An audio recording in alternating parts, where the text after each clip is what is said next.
ദൈവനാമം വാഴ്ത്തപ്പെടുമാറാകട്ടെ. യേശുക്രിസ്തുവിന്റെ വീണ്ടും വരവും പ്രവചന പഠനമെന്ന 106 ഭാഗത്തേക്ക് ഏവരെയും പ്രാർത്ഥനയോടെ ക്ഷണിച്ചുകൊള്ളുന്നു.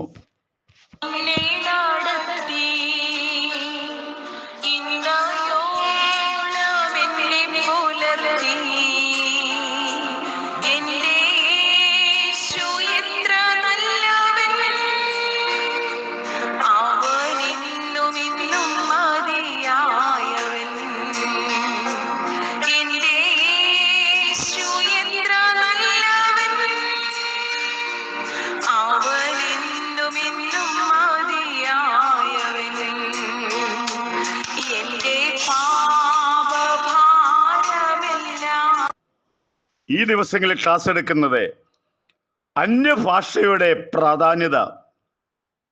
പുതിയ നിയമത്തിലൂടെ 20-ലധികം തെളിവുകൾ ഞാൻ നിങ്ങളുമായിട്ട് പങ്കുവെക്കുവാൻ താല്പര്യപ്പെടുന്നു.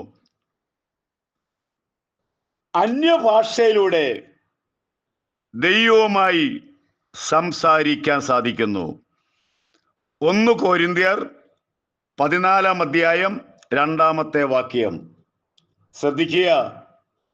നമുക്ക് തന്നിരിക്കുന്ന അന്യഭാഷയിലൂടെ നമുക്കൊരുപാട് സംസാരിക്കാം, ദൈവവുമായിട്ട് സംസാരിക്കുവാൻ അവസരമാണ്.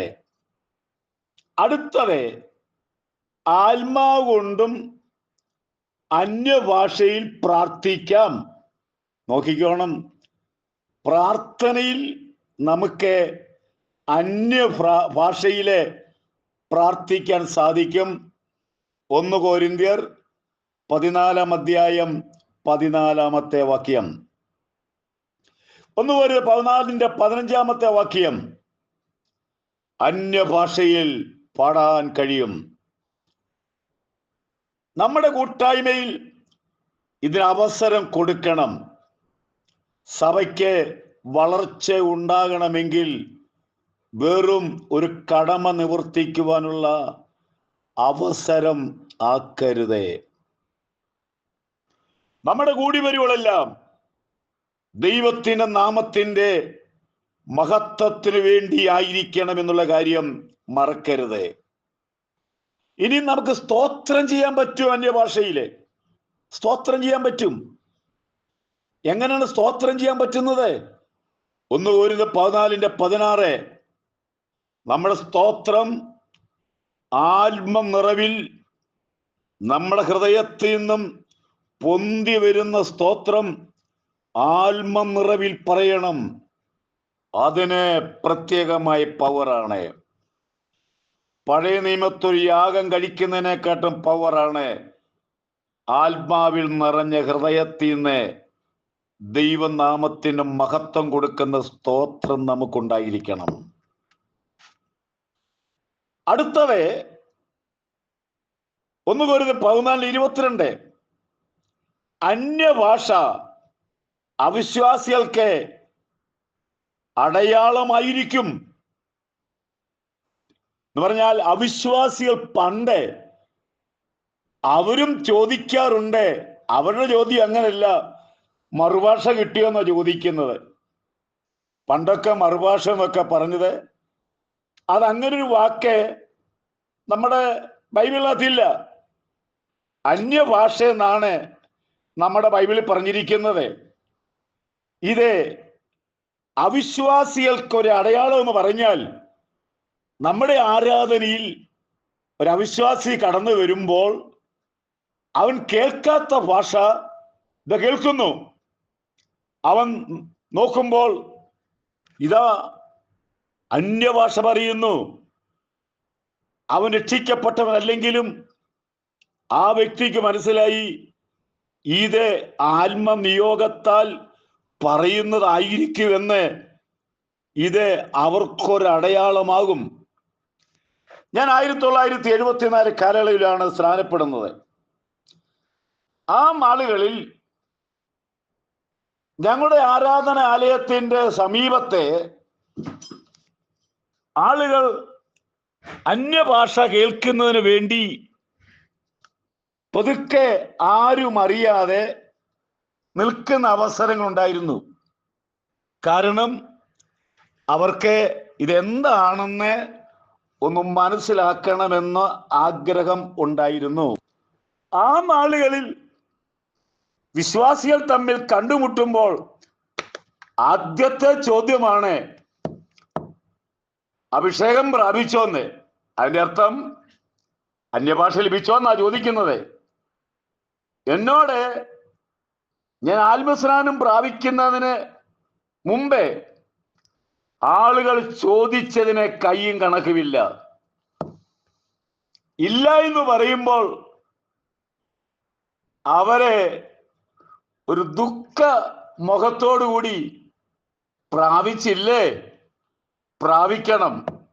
ഇത് കേൾക്കുമ്പോൾ ഈ ആത്മസ്നാനം എന്താണെന്ന് അറിയാൻ വേണ്ടി ഞാനും പലവട്ടം ഉപസിച്ചു. എനിക്ക് ദൈവം തന്നു. ഞാൻ ആ ഭാഗം അവിടെ അവസാനിപ്പിക്കുന്നു. എന്നാൽ ഇന്ന് ആ ചോദ്യം ഒന്നുമില്ല. ആ കാലയളവിൽ ഈ ആത്മാവ് പ്രാപിക്കുന്നതിന് വേണ്ടി എവിടൊക്കെ ഉപവാസ പ്രാർത്ഥനയുണ്ടോ അവിടൊക്കെ ഞങ്ങളുടെ പാഷ പറഞ്ഞയക്കും. ഇന്നടത്ത് ഉപവാസ പ്രാർത്ഥനയുണ്ട്, അവിടെ ചെന്നാൽ അന്നത്തെ വാക്കിതാണ് അഭിഷേകം പ്രാപിക്കുന്നതാണ്. കാരണം അതിന് അവസരങ്ങൾ അന്നത്തെ ശുശ്രൂഷകന്മാർ ജനത്തിന് ഒരുക്കി കൊടുത്തിരുന്നു. ഇന്ന് ചില ആളുകൾ പറയുന്നത് നമ്മുടെ ലോക്കൽ സഭ വീട്ടിൽ നിന്ന് പുറത്തു പോകരുത്. ആ ഒരു വലയത്തിനകത്തെ പല സഭകളെ ഉൾപ്പെടുത്തിയിരിക്കുകയാണ്. ഇത് ഒരു വലിയ പവറാണ് പരിശുദ്ധാത്മാവെന്ന് പറയുന്നത്. അതെ, ഈ ആത്മനിറവെന്ന് പറയുന്നത് നമുക്കുണ്ടാകുന്ന സകല ഭയത്തിൽ നിന്നും ഒരു വലിയ ധൈര്യം കിട്ടുന്നു. ഞാൻ കേട്ടിട്ടുണ്ട്, ഒരു സഹോദരി പാടത്തൂടെ നടന്നു പോയപ്പോൾ അഴിച്ചുവിട്ടൊരു കാള കുത്താനായിട്ട് ഓടി വന്നപ്പോൾ ആ കാളയുടെ നേരെ ഈ സഹോദരി ആത്മനിറവിൽ അന്യഭാഷ പറഞ്ഞപ്പോൾ കാള ഇറങ്ങി ഓടിപ്പോയ സാക്ഷ്യം വർഷങ്ങൾക്ക് മുമ്പേ കേട്ടിട്ടുണ്ട്. അതുകൊണ്ട് എന്നെ കേൾക്കുന്ന പ്രിയപ്പെട്ടവര്, പ്രാപിക്കാത്തവർ കുത്തിയിരുന്ന് പ്രാപിക്കണം. ഇത് മാനുഷിക പവറല്ല, ഇതൊരു അമാനുഷിക പവറാണ്. ഈ പരിശുദ്ധാത്മാവിന്റെ പവർ അന്യഭാഷയാൽ അനേക അത്ഭുതങ്ങൾ, രോഗസൗഖ്യങ്ങൾ നടന്നിട്ടുണ്ട്. എൻ്റെ ചെറിയ സന്ദേശം ലഭിക്കുന്ന ആളുകളെ, നമ്മുടെ ആരാധനാലയങ്ങളിൽ അന്യഭാഷയ്ക്ക് അവസരങ്ങൾ നൽകണം. ആവശ്യമില്ലാത്ത സാക്ഷ്യങ്ങളും മറ്റും ആരാധനയ്ക്കകത്ത് വലിച്ചു കയറ്റി ആരാധന ഒരു ആത്മീയ അവസ്ഥയിൽ നിന്നും വേറൊരു തലത്തിലേക്ക് പോയിക്കൊണ്ടിരിക്കുന്ന കാലയളവിൽ നമുക്ക് ആത്മാവിൽ അല്പസമയം പാടുവാനുള്ള അവസരം ഈ നാളുകളിൽ നമ്മുടെ ലോക്കൽ സഭകളിൽ ഉണ്ടായിരിക്കണം. ഇല്ല എങ്കിൽ സഭയ്ക്ക് യാതൊരു വളർച്ചയില്ല. ഒരു സംഘടന പോലെ, ഒരു പ്രസ്ഥാനം പോലെ പോകുള്ളൂ എന്നുള്ള കാര്യം സ്നേഹത്തോടെ ഓർപ്പിച്ചുകൊണ്ട് തൽക്കാലം എൻ്റെ വാക്കുകളെ ഞാൻ വിരാമം കൊള്ളുന്നു. യേശുവിൻ്റെ വരവ് ഏറ്റവും അടുത്തിരിക്കുന്നു. ഞാൻ എന്നും പറയുന്നൊരു കാര്യമാണ്, ഭാരതം ഒരു വലിയ ഉണർവുണ്ടാകാൻ പോകുന്നു. അതിനുവേണ്ടി നിങ്ങളും പ്രാർത്ഥിക്കുക. ദൈവം നിങ്ങളെ അനുഗ്രഹിക്കട്ടെ.